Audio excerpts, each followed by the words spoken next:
I think we all understand how important credit or loan is in our daily lives. To build a house, start a business, complete our education, credit plays a major role in helping us progress to next big thing in our lives. The fact that credit plays an important role to progress applies for everyone from poor to rich. But a poor household cannot go to banks and ask for credit because he or she doesn't have documents or enough collateral for the banks to give the loans. So that's where MFIs come in. MFI stands for microfinance institutions. So these are financial institutions which offer micro loans to these poor people at an affordable interest rate. Microfinance institutions have been one of those ideas which proved that social objectives and commercial project can go hand in hand. Today I have Sushil Takir, Vice President Finance of Avanti Microfinance, to talk us about what is microfinance, how it works, what are different types of microfinance and all. I know, like me, you have a lot of questions. Without wasting any time, let's dive into the conversation. Before you guys start listening to the podcast, I have a small note for you. This is by far the longest episode of my podcast. This episode is this long because I tried my level best to provide a detailed basic understanding about how microfinance industry works. I hope this will be a good starter for anyone who is interested in this sector. With that said, welcome to Reinvent. Firstly, thank you so much for coming. It really means a lot. And my first question is that tell us a bit about yourself. How did you get into finance and all? Thanks, Pranay. Thank you so much for inviting me to this. It's always something I like that you give back to your younger self. So someone like you, or your peers, or school students or college students. It's always nice to do that. So you can see the world from a different perspective and a different lens, and maybe I see that as an opportunity to advise myself if I was younger. So what I did is I have completed my chartered accountancy and company secretary in Ahmedabad. I did that way back in 2007 after doing my graduation in commerce. And at the same time as CAs, we're supposed to do articleship. So I was doing articleship with Deloitte in Ahmedabad, and I spent some time with Deloitte 3 years, and then I moved to KPMG. And KPMG I spent like a lot of time in, so that's been a place where I have got a lot of my learnings, a lot of rich, good friends. I mean, not rich, but good friends and rich experience. But probably the joy of seeing something, grow from a seed into a tree, is something that I wanted, and that's why then I took I sort of pivoted into joining into startups. That's how ACO happened. ACO is in insurance. It's India's first digital insurtech company. I spent time there. It was a risky bet because people don't really like startups. They think they have an element of risk, which yes they do. But there's a saying. I mean, if you have more risk, more return. So as long as you can mount that much of risk, you can take it. And that was in insurance. And while I was doing ACO, having great fun there, I got this opportunity to work with where I am right now with Avanti, where the target was to help 100 million households in credit. That is an audacious number, right? 100 million households is what? 10 crores. That was the target, that was set by the founders. We were founded rather by Mr. Tata, Nandan. So, great pedigree, great senior management. So that's something that I thought I would love to do because, like I was telling you earlier, it's very important to go to the micro to appreciate the macro, and such space gives an opportunity to do that.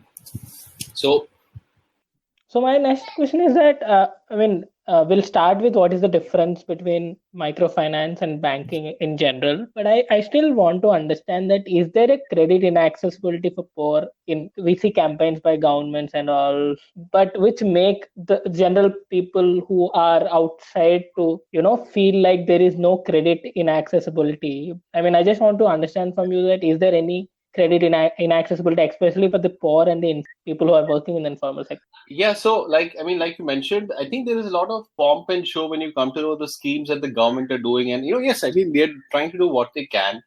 You have the Mudra schemes, which are through banks, and you have schemes where SNG groups are given a lot of credit. Then you have banks that are incentivized. There's a lot of interest subvention that is given. So there are a lot of schemes that the government does do. So there's no denying that. But what tends to happen is that the government tends to do it through an institution, right? So if the government does it through a bank, the government does it through a commercial institution, then it sort of has a sort of, because what happens is when you're doing it through a commercial institution and you're going to get a subvention from the government, the borrowers sometimes believe that, and that's been something that is going on since quite a few years, that this government in the next election will ask us that we'll waive off the loans, and that's unfortunately happened in India too many times. So then what tends to happen is the commercial organization, because see, a bank is a commercial organizer, PSU or any sort of bank is still a commercial organization accountable to its shareholders. They have to make profits. So then the incentive to make these loans again is lesser in banks, because what they fear is that if the government waives off these loans, they'll not get the money back. Now, when I say waive off, the government does give the money back to the PSUs, right? They do that, but then that comes with a lag, so the cash flow is blocked. So then, for the commercial organization, they still have to wait another year for that money to come. Right. So yes, you have schemes, but the incentive that banks have to actually give that is low. So yes and no to your question.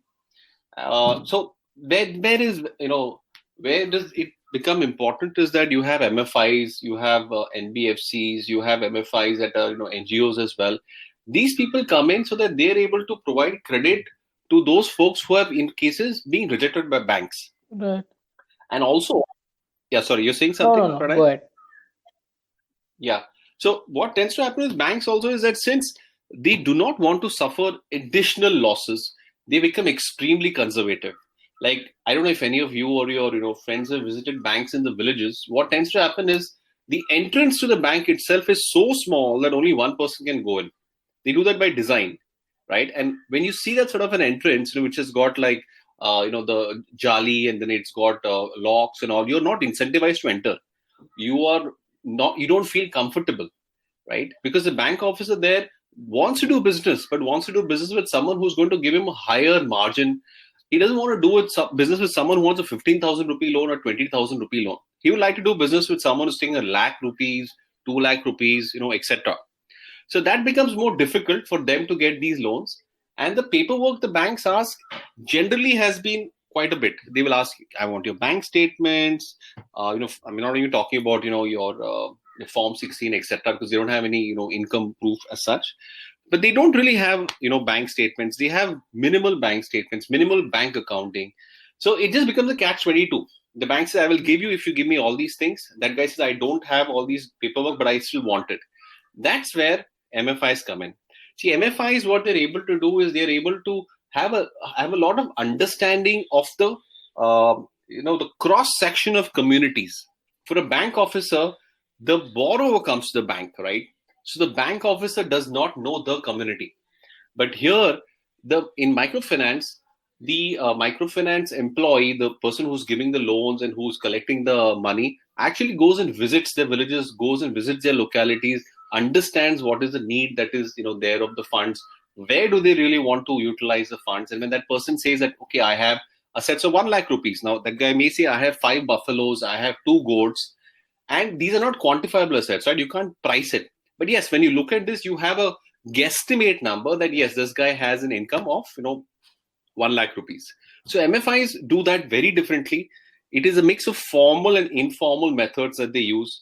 What they also do with a very interesting aspect is most of the MFI loans, if you've read statistics, more than 95% plus are provided to women. Why women? Because women, as torchbearers of the family, want to ensure that the money is utilized at the right places, and they believe that they want to pay it back. That is not the same case with banks traditionally. Now they've started changing, but that whole Grameen Bank model that we spoke about earlier, so that's also very fundamentally different. So you have MFIs who really understand communities, who understand use cases, right? And also are giving to people who will be wanting to give back because they don't want their family to have a bad name in the community. So And just to give you a statistic, so I was just reading it, sometime back. As on March 2020, 2.3 lakh crores is the amount of outstanding. 2.3 lakhs, that's a massive number, is the amount outstanding in the MFI space. Not only MFI, I mean, in the low income, in this entire thing, that also does include banks. Massive number. But if you compare that with the total credit that we as a country have, and bank credit, I will not talk about NBFC credit because most of it comes from banks. So the bank credit outstanding is close to 100 lakh crore. Right. So we are talking about just 2.3% for the rural India, which rural India is almost 60% plus, right? So you see the amount of disparity in credit. So Right. the personal home loans are like almost, out of this 1 lakh crore, 28%, but micro loans are just 2.3%. So they are starved of credit, right? And the other thing also is that when you dig deeper and try to understand the use cases of why the loans are there, you will be, amazed to find out that while these MFI loans still exist, but people still take a lot of loans from in the informal sector. So this number that you have of 2.3 lakh crores is basically the formal part of it. An equivalent, a larger number is coming from informal sources. Like we may have heard and read about the money lender, friends and family, friends and family. Sorry, the money lenders would typically charge you exorbitant rates of interest.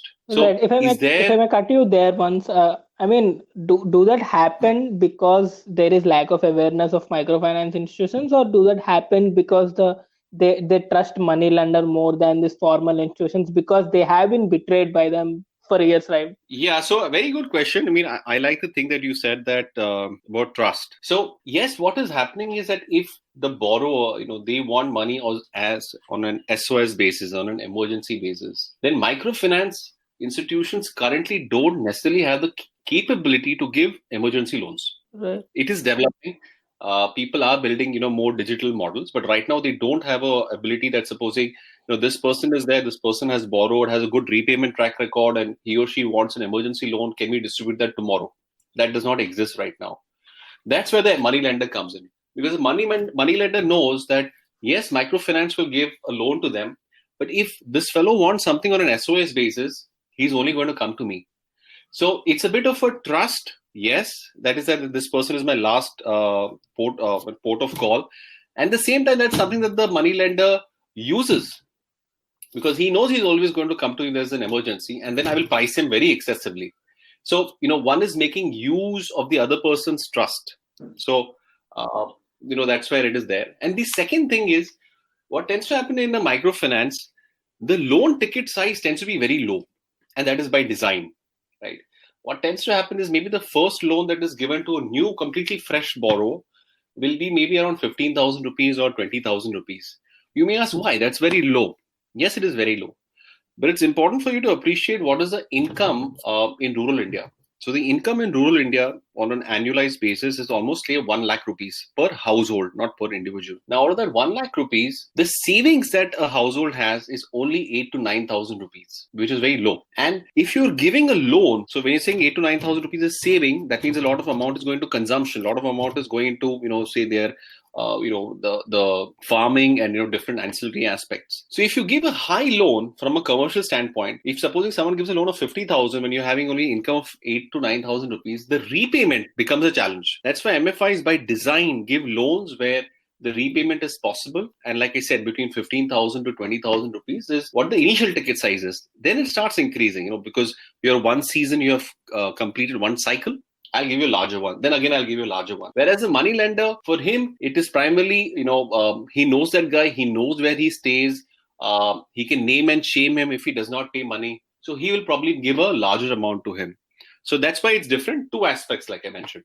Right. Now, let's talk about what are the different types of microfinance, models of lending in microfinance, and after that we'll talk about how the loans are given, right? Sure. Yeah. Sure. If I were to say, there are primarily around three different models of lending in the microfinance space. One is what is called a self-help group. The next is what is called a joint liability group. And the third is more what is direct lending, right? Now, I will go into some detail on each of these, but by far, the most effective, the most efficient, and the most tried and tested successful model is self-help groups. Why?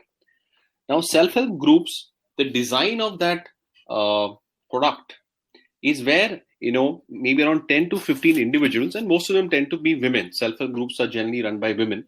They get together, they form an association amongst themselves, and importantly, they save.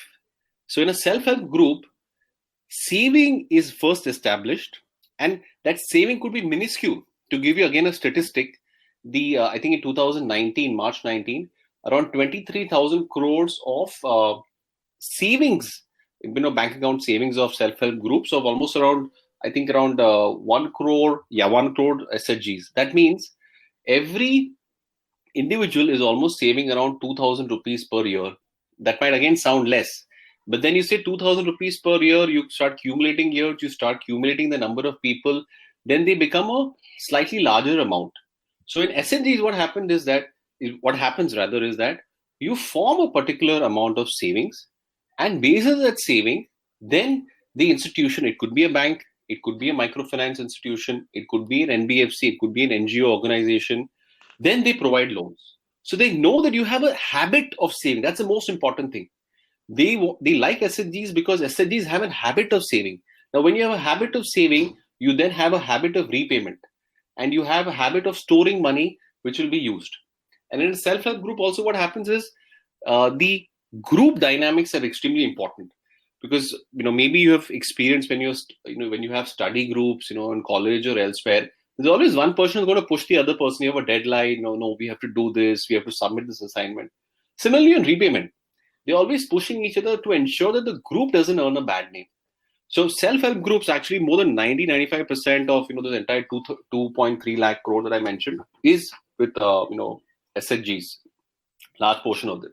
The second one that I mentioned is joint liability group. Now, joint liability group is a minuscule percentage. Why? Because the fundamental difference in SHG and JLG is that an SHG is primarily looking at savings. It says, do you save? Yes, I save. I may say 1 rupee, but because you say 1 rupee, I may give you 5 rupees. In joint liability group, it tends to be not focused on savings. It tends to be focused on the profession or the occupation the person is doing. So you can loosely put it as a guarantor. So supposing there are carpenters, they want to go together, they want to take a loan. So they go together as a joint liability group. Supposing 5 carpenters are there. If one carpenter doesn't pay, then the other carpenter will pay up. And that way, the bank or the MFI is assured that I'm giving a loan, but there are other guarantors. Now, the trick here is, not the trick, rather the thing here is that the other 4 carpenters are not blood relatives. So, and there is no savings mechanism. In an SHG, the SHG saves. The women contribute to the SHG and the SHG saves. In the JLG, you're just individuals who have come together to get a loan. So you understand the group dynamics in an SHG is very different. Savings, here no savings, just coming for a particular purpose. So that's why JLGs have not really done too well. The third is that third one is more direct lending, and direct lending is something that is more in force nowadays, because what happens is in direct lending, you're able to actually give much more large ticket sizes to individuals. See, SHG loan, to some extent, they can work in group dynamics because you have 10 to 15 people in one SHG. You have say 15,000 per person that you want to distribute. So you're looking at a total SHG, amount of say around 1.5 to 2 lakhs. But what if one of the individuals there wants 40,000 rupees? So when you're looking at 40,000 rupees and looking at 10 to 15 people, that 2 lakh number suddenly becomes 6 lakhs. And the individuals in that SHG are not quite sure whether they will be able to step in if the other people don't pay. So then direct lending is there where the ticket sizes are larger, but the use cases are something that are justifiable. So broadly, these are the 3 things that are there. And in direct lending, what is now happening is that direct lending is now happening more digitally. So earlier, there used to be cases where there's a lot of cash handling that is there. Disbursement, there's a lot of cash. Collection, there's a lot of cash. Now, they are slowly moving towards digital-based disbursements, digital-based collections, and because of UPI, you have WhatsApp, you have these digital repayment mechanisms that direct lending is much more convenient. SHGs also you use digital methods, but in direct lending it is possible. So in direct lending, two important things: the ticket sizes are larger, and the second is because of the repayment convenience. I mean, when I say convenience, not absolute convenience, it's relative convenience to as it was earlier. That is now there. So yeah, these are the three types of buckets if I were to split them into. Right. So I was reading this book called Portfolios of Poor, and there is an interesting thought mentioned in that book. I thought it would be nice if I could ask you, is that there are some instances where people lend money to, poor people by, taking something which has an emotional value to that, right? Because every poor household may not have the collateral, but they might have something which they might have an emotional connection with, which they value it more or something. So are there any, like, so do finances accept something like that and lend loans, or what do they accept to lend loans is the following question. So yeah, that's very interesting. I have not read about that, but I would love to read about that. But if you were to look from a microfinance standpoint, generally, or say majority, 90% plus, these are unsecured loans. Because if you look at say 15,000 rupees, 20,000 rupees, or even 30,000 or 40,000 rupees, it is difficult to envisage collateral that you can provide, right? Now, saying that I have one buffalo, I'm giving a collateral against that buffalo is slightly tricky, because I mean the cost of insurance, etc., is high. So you can say that I will give the loan and I will tell the individual that, hey, what, you have to pay insurance for this, because the buffalo is there. But generally, microfinance doesn't work on collaterals. There are some cases where if the ticket size is very large, say it is like 1 lakh, 1.5 lakh, someone is sponsoring for an e-rickshaw, then you can collateralize that. But generally, there is no element there. Now, what people do take collaterals is maybe gold. Now, on a emotional connect elements, that is a bit tricky. You know why? Because the value that you ascribe to that item and the value that the other person ascribes to that item is very qualitative. See, when you take a collateral of supposing an e-rickshaw, you take a collateral of something that is definite. You know absolute value of that. Now, if you believe that the person has an emotional connect to something, how are you going to validate that, right? Because you are not privy to that person's life, and it is wishful thinking if you believe that the person will be honest with you that this is what I have an emotional connect to. But that apart, even if the person is having a strong emotional connect to that, let's say he or she does not pay the loan, right? Now, are you able to liquidate that? Because see, a microfinance or a commercial organization looks at it that when I get a collateral, I should be able to liquidate. I will have losses. I understand I'll have losses. But if the collateral is maybe a painting that is done by my son, and I really love that painting, right? Because maybe that's the first painting he's ever made, and I give that as a collateral. But you're not really going to encash it, right? You can't sell that off. So things that have an emotional connect, I mean, it's an interesting concept, but very difficult to implement. To my mind, at least I would think that gold is not emotional. Gold, yes, even if supposing someone's family jewelry is there, maybe it might be 100 years old, but yes, that has a definite value. You want to sell the gold, the person is not paid, but not in emotional. Right. So can you tell us about the repayment methods? How once the loan is given, what happens after that? Yeah, very good point. So, the microfinance industry generally works on a high touch model. Okay. So when I say high touch means that there's a lot of human to human interaction. Unlike say, in the cities and in say larger towns, when we go for loans, you'll typically have a lot of interaction when you're getting the disbursements. You'll have to go to the bank, you'll have to maybe then do your paperwork there, again go for some disbursements, maybe take a guarantor, go there. And then after that, more or less, you're not really bothered with the bank as long as you pay your money. They'll say you pay, and that's it. You want to close it, you again will go there. So not much of interaction. Whereas in a traditional MFI model, what happens is, first of all, there's a loan officer, and the loan officer is someone who has an understanding of that particular geography. When I say geography, it is maybe that tehsil or that locality, along with the community. When I say community, it's not religious. It's not a religious community, but type of the behavior, the occupation that sector does, the type of crops that they grow, what is the repayment mechanism, when are they able to have their older loans, so what is the extent of that. So this basically is someone who has a lot of understanding of the local populace. Then they source individuals who want loans, right? And they would probably start with the local panchayat and tell them we want to reach out to people, and then they will get leads that way. What MFIs have been doing since some years, and that model has developed now, is something called the CRIF high mark score. So in cities we are typically used to the CIBIL score, but in the villages you have the CRIF high mark score. So people who already have loans from any other MFI or any other bank would typically have their records in CRIF. They'll get a scorecard showing their credit rating.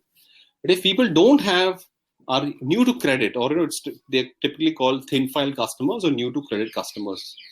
So for new to credit customers, what they would do is they would try to look at what are the assets that the person actually has, in her house, or in the SHG. If they're led from if the person is joining a new SHG, what is the SHG's repayment mechanism? How have they been, servicing their loans, etc. So once they have an understanding of that, what is the use case? So what is the loan required, right? What is you can say a very, very micro business plan, right? If you're giving, say, 20,000 rupees, where are you going to use the 20,000 rupees? And most importantly, microfinance institutions do not give loans for consumption. What that means is that they give loans only for livelihood, only for, doing, business activities, agricultural activities, because they know when you can make profits, that is when you can repay back. Correct. So if, say, that person says that I want to use this loan for, my, house affairs, etc., they will not give a loan. They will only give it for the use case that is there. Then they look at the number of existing loans that, that particular individual has. So there is a self-regulatory organization, actually two. One is MFIN and one is Sadhan. So what MFIN has done is they have adopted a code, of conduct for themselves and broader organizations as well, banks including, that they will not give loans, as so it's like basically a best friend's handshake, that we will not give loans to individuals who already have 1 lakh rupees outstanding or who already have loans from three organizations. So they sort of make sure that they're not going overboard and lending to people. So that check is also done. Now, once all this is done, the disbursements take place. Disbursement, like I told you, nowadays generally happens from a bank standpoint. The disbursements happen through IMPS. It could happen through NEFT. It directly goes there. Earlier, it used to happen a lot of cash. Earlier, actual cash would change hands, right? But that's a messy process. There's a cost involved in that. There can be discrepancies, etc. But now that has moved. So more or less, people do it on the bank. Now, in credit, the easiest thing in loan is giving the loan. The main thing is collecting the loan. That is the business of credit, right? You can always disburse a loan easily.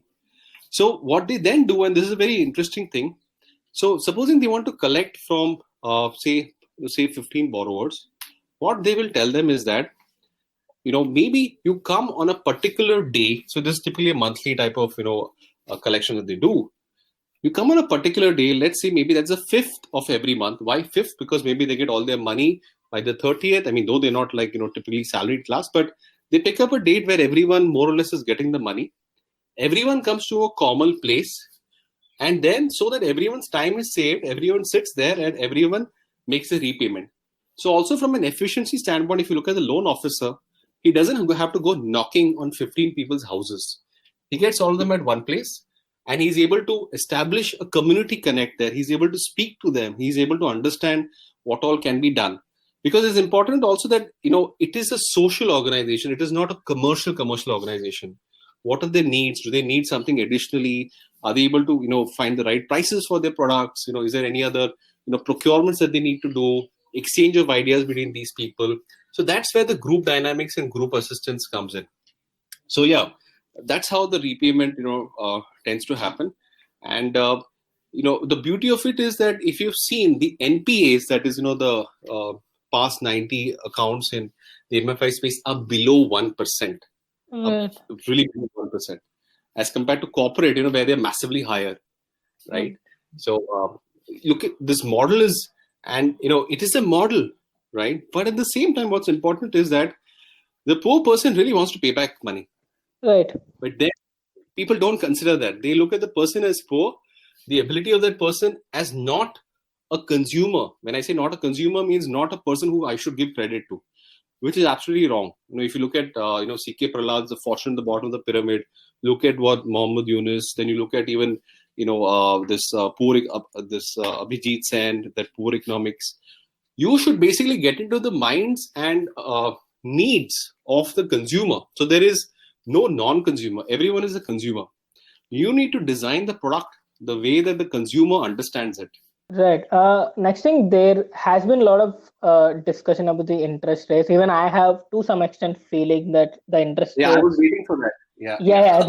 The interest rates are high. I mean, I understand the sustainability factor of it. I mean, I understand that microfinance are trying to, crack that formula of social objectives and a commercial project. So to sustain themselves to attain some social objectives, they need to, like they need to give loans at higher interest rate because they're giving a smaller amount of loans. But doesn't the higher interest rate in itself burdens the poor more? Good point. Like I said, I was waiting for that. So, this is a sort of an, some aspect that people believe that, MFIs are charging prohibitive rates of interest and, they're making a massive profit. There's a lot of misconception around this. So, let me give you actual facts. If you look at, the Sadhan report, like I said, Sadhan is a self-regulatory organization. The median cost of borrowing of an MFI, because median is a proper representative, is around 14%. What does that mean?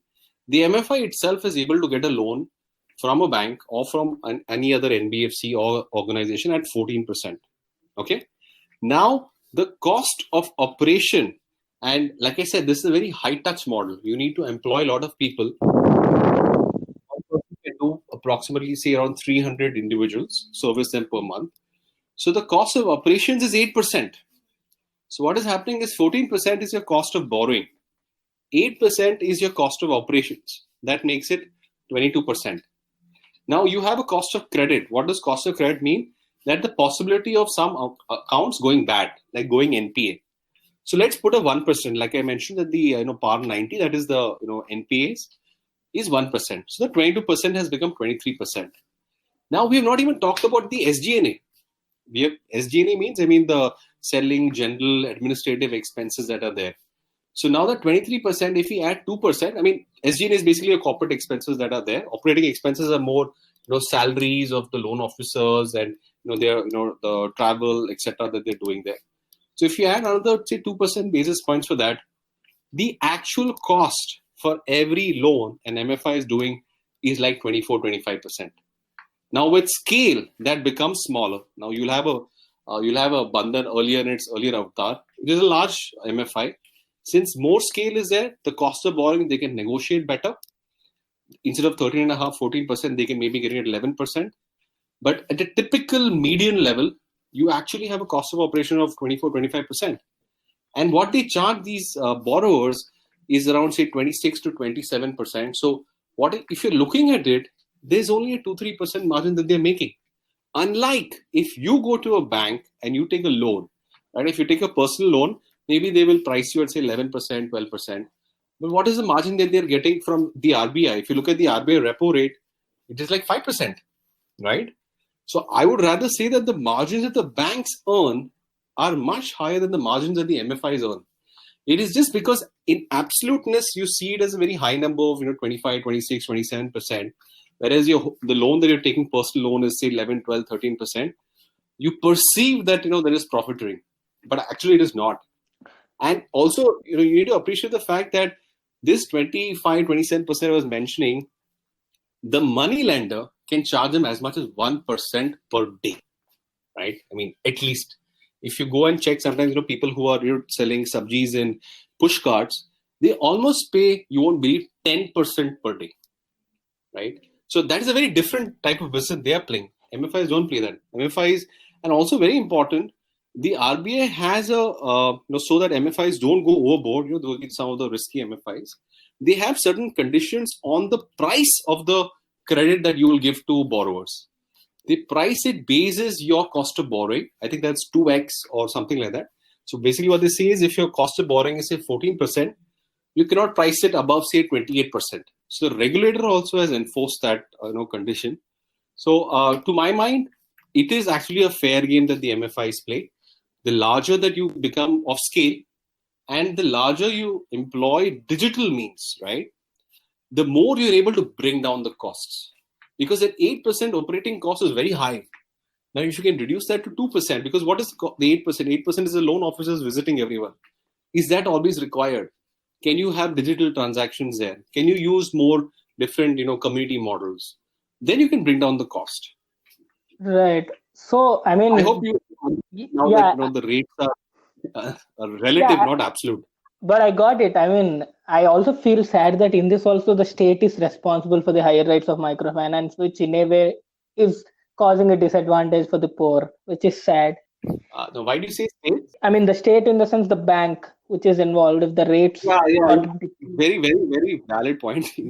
So if you look at, like I said, the median cost is 13.5, 14% that MFIs get it at. But you look at your large corporates, right, who are running industries, they're able to get rates even cheaper than you and me. They'll get 8.5%. And right, the MFI space has been able to give NPAs of 1% only, as compared to the banking system, which is, which industry rather, the industry, which is a mess, right, for an NPA.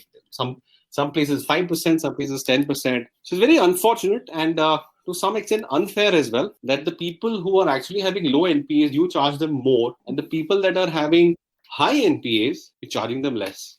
But there's this saying, fact is stranger than fiction.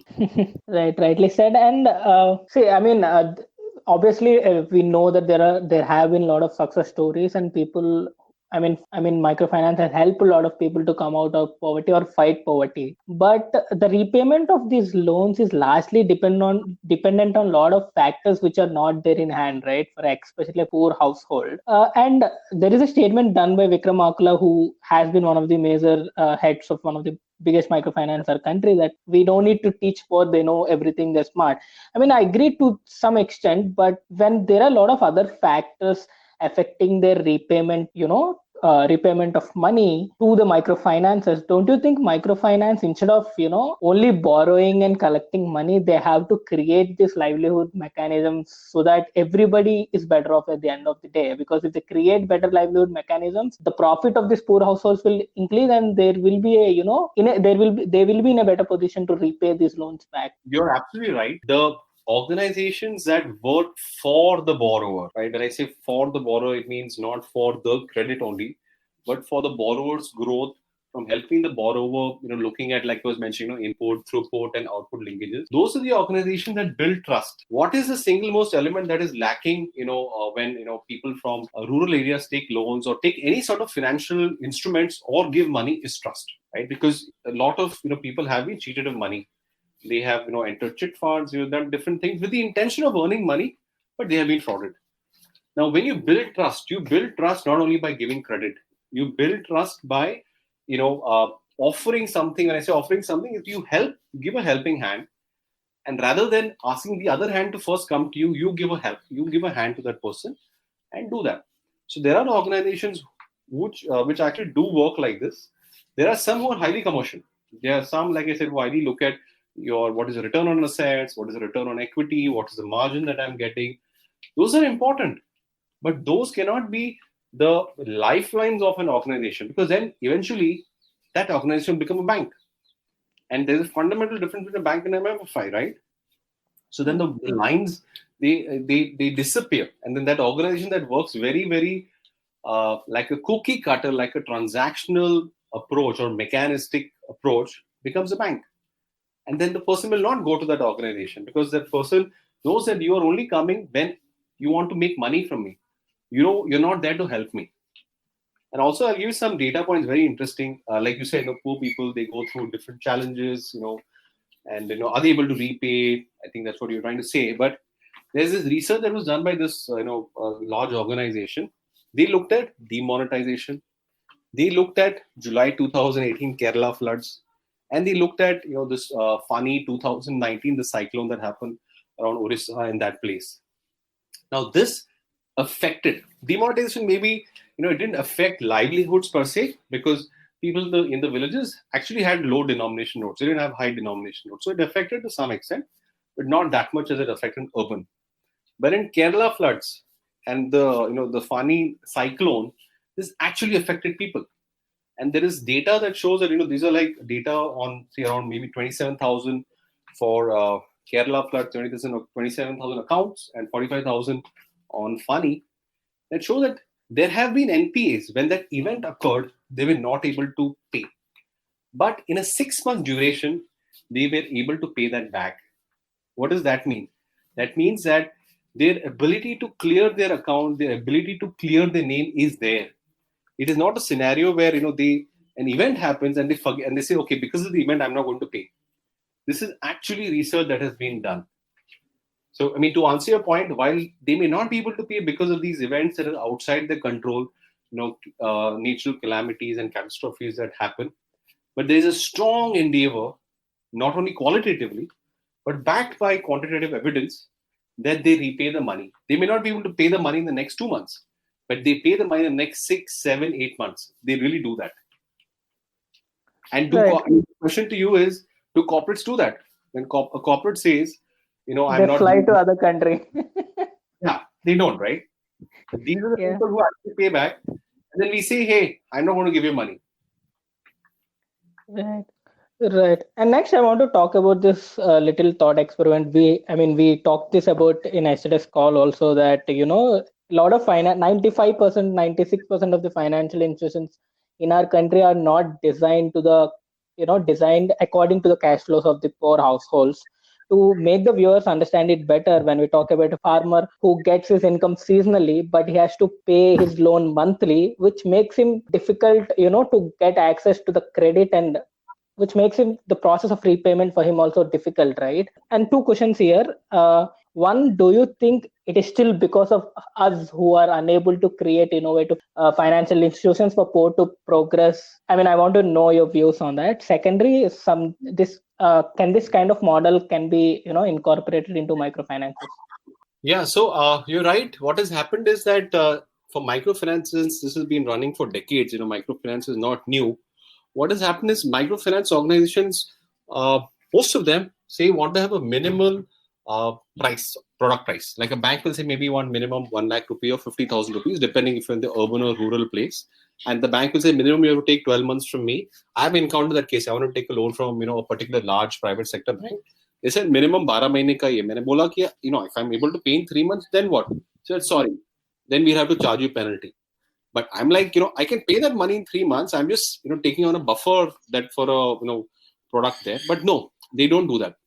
Now similarly for microfinance, what has happened is for them to build the cost efficiency, then they have some of them say, okay, minimum this is the ticket size that we will offer to you, and this is since we have a particular cost of capital, since we have a particular return that we want to expect, you need to pay to us in say 12 months duration, right? I mean, this is not for all. This is for some of them that are there, and that typically what happens is in that you are in a scenario where you're actually giving credit to people for a duration that is mismatched, and also for an amount that is mismatched. Think about a scenario that you want to buy a bike, and then the bike costs 60,000 rupees, and then you're going to get your salary in the next 3 months. You're able to repay that back, right? So and you actually get say 1 lakh rupees, and for a 12-month duration. Now there's a big disconnect because 40,000 rupees, what will you do? You'll maybe use that money for say a watch or something, and it's again 12 months. So even the savings that you had, you may not really focus on that. So that is a genuine case that happens. But you're right. Now what is happening, and what we are seeing people innovate, is that you get the product closest to the customer as possible. And that may not mean that design the product for Sushil, he wants 59,000 rupees and 250 rupees. But it could be for Sushil's community. Sushil is a carpenter, and the bunch of carpenters, they want to buy a particular, they want to buy a particular saw, or it could be for a particular group of women who want to buy tailoring machines, and they are going to earn money in say 4 months. You design a product that way. So that micro level product design is something that is to some extent lacking in organizations. It is coming, but it is taking its time. And at least where I work in, we are trying to do that, is that we're trying to design micro level products. So we typically call that a hyper local product, because that is for that particular area, that particular community, we design the product. And like I was giving the example, it could be for a 14-week duration, it could be for a 20-week duration, it could be for a for a 12-month duration, but specific to the use case. Like the example of a dairy I gave you, that Right. agreement runs in 2 weeks. So now, if the person is going to get money in 2 weeks, as a sensible credit person, what I will say is that, hey, you know what? It's like salary. If you get your salary on the 30th, I will ensure that you have to pay me on the first, second, third, fourth. Why? That's when money is in your bank. Similarly, you're getting money in 2 weeks from the dairy agency. I will want to see that you pay me back within those 2-3 days. So products have to be designed in that manner. And yes, that is something which a lot of organizations need to do. Why are they not doing that? Because that is a lot of effort doing a Right. micro design for each community, and it is easier to sell, something that is standard and a cookie cutter, because it's just like I said, it's like it's ready, template is tried and tested. Why to rock the boat? Right.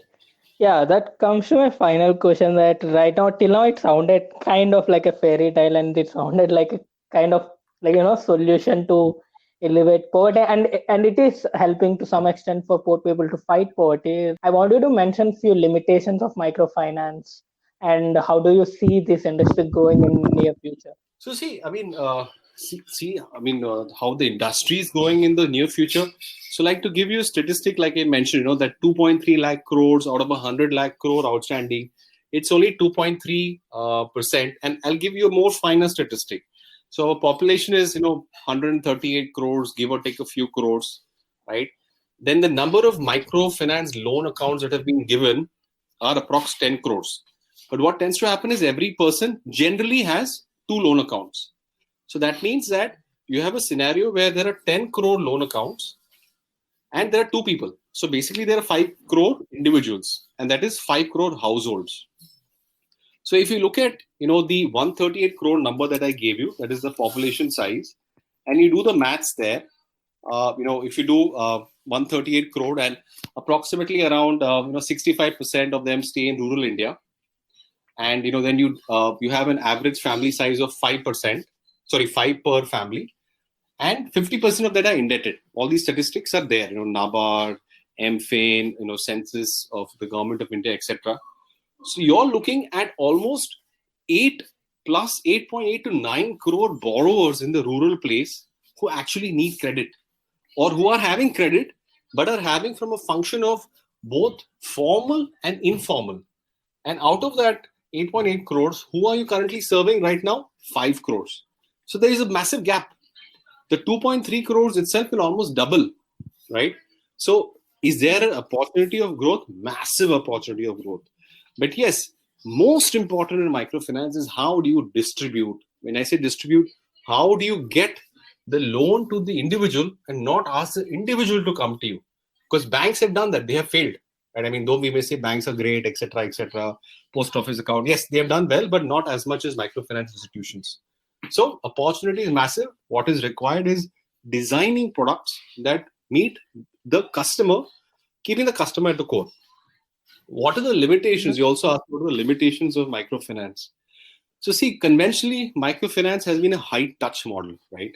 When I say high touch means they need to go and meet people, they need to go and collect cash from them, collections.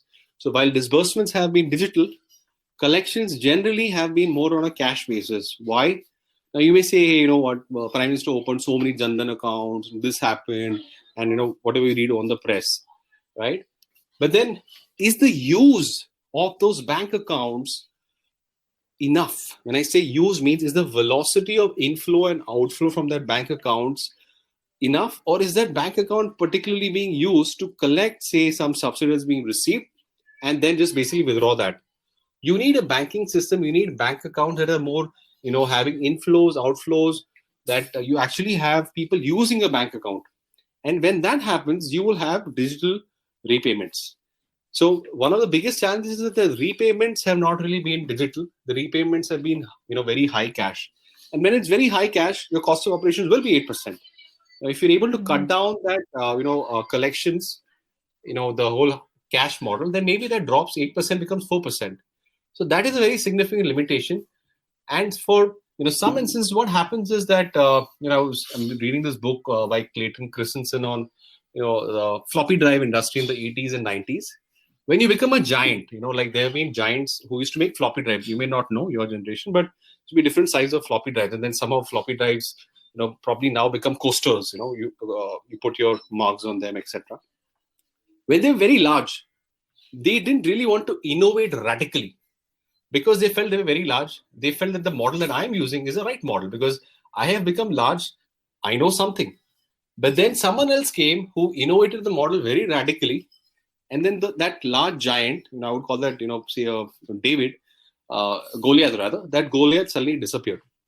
So the innovation in a microfinance industry is something that needs to pick up.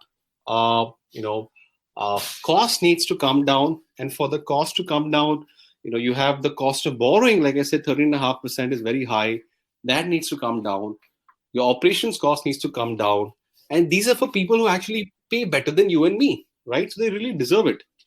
And also from a regulator standpoint, so what tends to happen is that the regulator loves banks because banks are they are first cousins, if I were to say.